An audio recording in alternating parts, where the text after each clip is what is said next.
Hi there. Welcome to an exclusive edition of Dixon Drawing Class. My name is Heather Dixon. I'm going to talk to you a little bit about how to practice drawing. Now, practicing drawing, you'll discover, is a whole lot like practicing the piano. When I was a little kid, my mom would sit me at the piano and I would need to go over scales and I'd need to go over my songs and I need to practice, and it was very focused. And I kind of had to practice the things that I didn't like, because the things that I liked, playing goofy songs and stuff, chopsticks and things, I already knew how to play. I didn't need to practice those. So drawing is a whole lot like practicing the piano. In fact, everything in life is a whole lot like practicing the piano. You're going to need to learn how to get better by practicing drawing the things that maybe you don't like as much, or the things that you know you need work on. And I'm going to show you how to practice drawing. Okay, this is something that I didn't learn until college or after college. It took me a while to learn it, and it's not really something that they talk about in school, and it is something that every artist needs to learn and needs to know. Okay, so I'm going to show you how to practice drawing. So the first thing you want to do when you want to do this concentrated practicing of drawing is that you need to list several things. Okay, you need to list things that you want to get better at. So one thing that I want to get better at is drawing men's muscles. Okay, so that's something that I would write down is men's muscles. Okay, and I would like to get better at drawing skyscrapers. Okay, so I'd write that down. Another thing on the list that you'd want to include is things that you don't draw very often. All right, so if you're always drawing girls in big poofy dresses, which is what I'm usually drawing, you probably want to go or make a list of maybe machinery or things that you know that you're not naturally inclined to drawing. Because what happens with a lot of artists is that they sit down at their sketchbook and they draw something that they've drawn a billion times before. And that doesn't help you improve. You have to draw things that you don't draw very often. And another thing that you'd probably want to list there is things that you hate drawing and that you're bad at. And those are usually the things that you don't draw very often.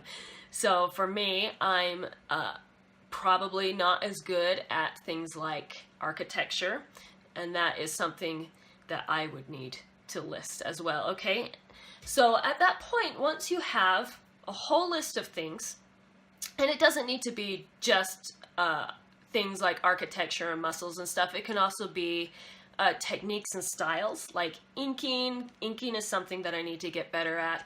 It can be, oh, I want to try and draw like this artist who does a really good job. If you're always drawing superheroes, you might want to look into drawing landscapes. So things like that, okay, things that you know that you need to improve on. All right, so once you have that list down, you go to your picture file, or you go online and you search in Pinterest some of these things that you listed. Okay, so the first thing you want to do is to go on to something like Pinterest, and then you list the things that maybe you're not as good at. So if I'm not as good as architecture like I listed, I type in architecture. Okay, and it comes up with a whole lot of really cool architecture pictures. Now some of these you may be like, I will be miserable drawing those, practicing drawing those. If you're miserable drawing them, don't draw them. Draw something that at least appeals to you a little bit. Like this appeals to me way more than this appeals to me. Okay. Eventually you'll want to practice drawing them, but you know, don't do things that make you totally miserable. All right, and then once you find the picture that you have, for example, I found this Russian onion dome picture, you'll want to practice drawing it. And if you've done this traditionally, you can totally just look at the picture on your computer and just draw it on the sheet of paper that you have. I'm doing this on the computer just because that's easier for me than a pen and paper.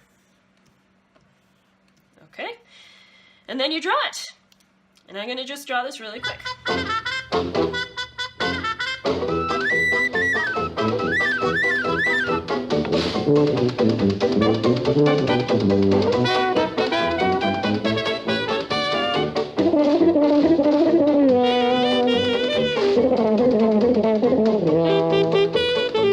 Okay, so you get the idea. I could spend hours drawing this. I could even do a speed paint of it, which is even more useful. I will teach you how to do that later in the class. But for this, is you basically draw, and it helps you see a lot of the intricacies and how things are built. And when you draw other artist stuff, you see how the artist interpreted things like hands and faces and stuff.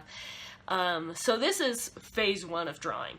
Okay, practicing drawing. If you're gonna do phase 2 of practicing drawing, that would be taking this and making a new picture out of it. Meaning, okay, you know the pieces that make an onion dome, so let's actually create a new castle using these same architectural techniques, okay? Which is very cool. That's phase 2. Phase 3 of practicing drawing would be, now let's mix this, the things that I learned with this, with the style of this artist, with what this layout looks like. Okay, so it's just taking a whole bunch of references and working on it. And it is a lot of work, but it's very, very rewarding to see how it turns out. So those are ways to practice drawing, and I would recommend you practice drawing about an hour a day. If you're serious about this, you'll want to just fill up your sketchbook with things that you're practicing drawing and consistently doing every day, and you will get better crazy fast. All right, it's worked for me, it's worked for a lot of people, and now it will work for you. All right, good luck.